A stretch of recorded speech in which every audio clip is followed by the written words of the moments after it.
So here at the Entrepreneur Source, we have an exercise that we go with every new client called the U 2.0. Your career 1.0 is where you are now. In your career U 2.0, we ask you to reimagine what your life of dreams could look like. We ask you to explore your interests, your strengths, your opportunities, and more importantly, what is your why?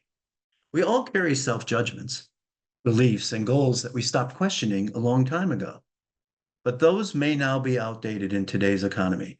So U 2.0 starts with a process that calls outdated goals into question. When we work with clients, we start with a simple question. What's your why? And we start that by asking this question. If we look at your life 1 year from today, what has to happen during that period, both personally and professionally, for you to be happy with your progress? And we have that, what's your why, as a central theme for all of our coaching process. We ask people to challenge themselves and focus on both your personal and professional goals. They really are equally important at this stage in your life. So we turn attention to goal setting. As you consider your path, begin with the end in mind. While the U 2.0 starts with the now, who you are and where you are now, your income, lifestyle, wealth, and equity goal pushes beyond that. What are your goals for your income? What do you need now to contribute to your family income on a monthly basis to pay the bills? If you were in control, well, what do you want to earn in 2 years, 3 years, 5 years, 10 years? Lifestyle, where do you want to live? What freedoms or points of flexibility are important to you, to your family? Wealth.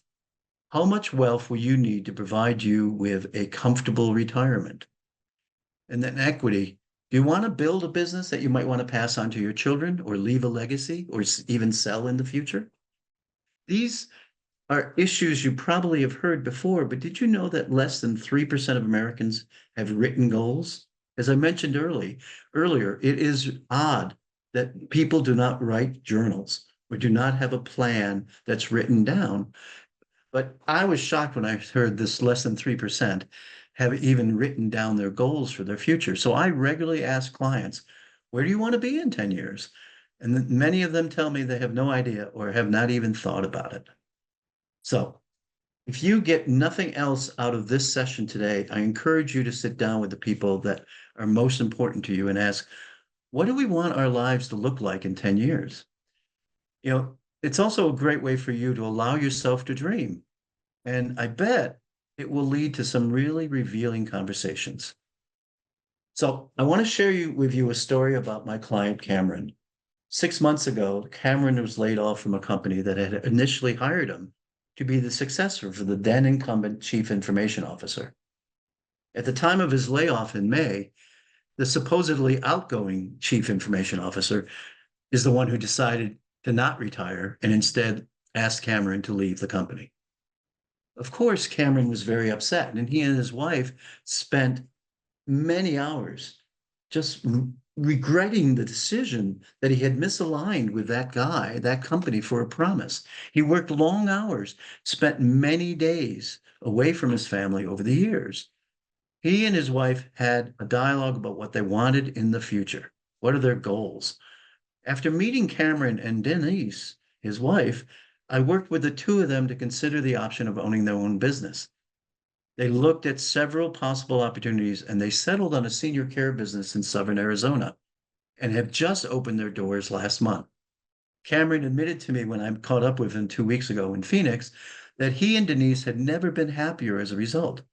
Their goals are to build long-term wealth, be debt-free, have incomes funding their lifestyle that will give them flexibility to travel, do meaningful work, and give back to their community. So at the Entrepreneur Source, this is just the beginning. We put our clients through additional thought-provoking exercises before we explore what possibilities may exist in franchising. And if and when we take a client into a discovery, we do it in a way that's educational, because that helps to ensure that our clients that can truly learn about their options in a safe space with no pressure.